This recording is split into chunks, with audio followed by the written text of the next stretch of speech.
Thank you, Mr. Chairman. Title IX was a landmark civil rights law. It helped create the incredible breadth of women's sports and girls' sports that we see across the country. I believe in girls' sports. I believe in women's sports. I'm the proud father of two daughters who are both athletes.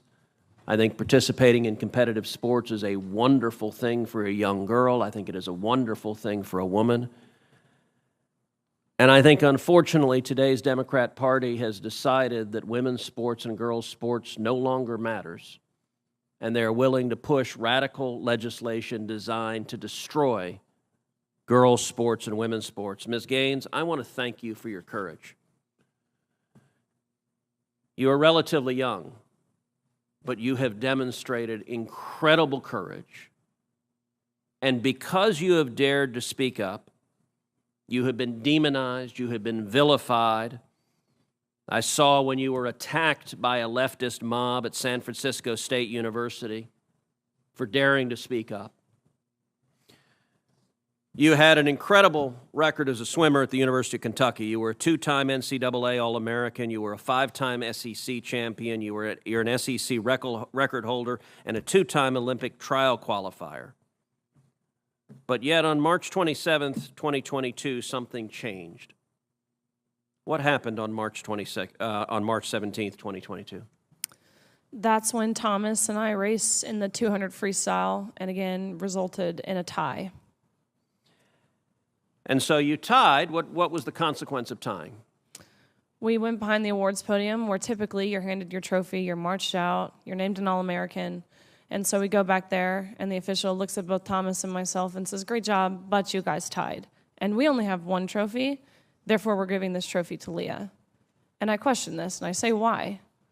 And at first, I shortened it in my testimony, but really he stumbled on his words. He didn't know how to answer this. And at first he's, well, we're just doing this in chronological order.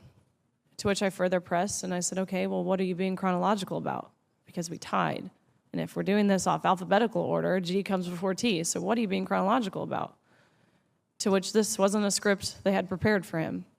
And he actually appreciated his honesty. He did say, "We have to give the trophy for Leah because Leah has to have it for pictures." They've made that clear. Leah has to have the trophy for pictures. You can pose with this trophy, but you have to give yours back.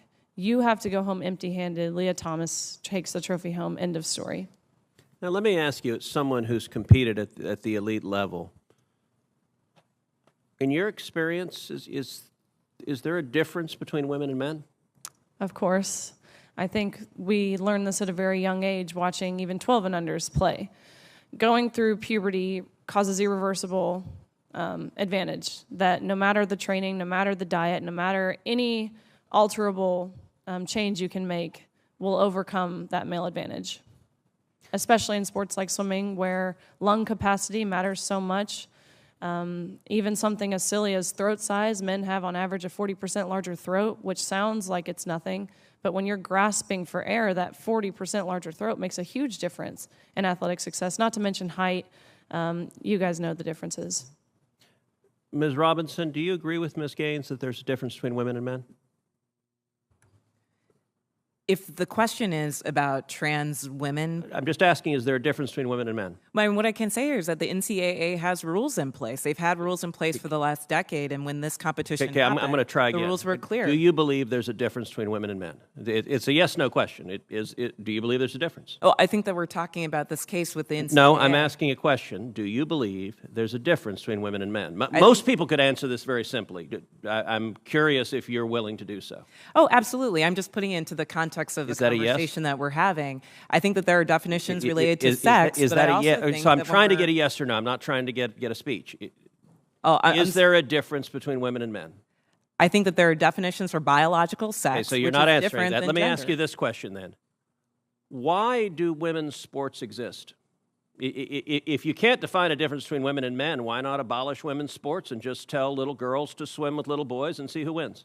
Oh, I'm simply saying that that sex is My different question, than gender. why and I do believe why that do women's sports have a great exist? value. I mean, Senator, I'll tell you right Ms. now. Robinson, please answer the question I'm asking you. Absolutely. Why do women's sports exist? I think that there are so many positive benefits to sports. But I mean, why have a we've talked separate about it here category for today. women? If there's no difference between women and men, why to have women's sports?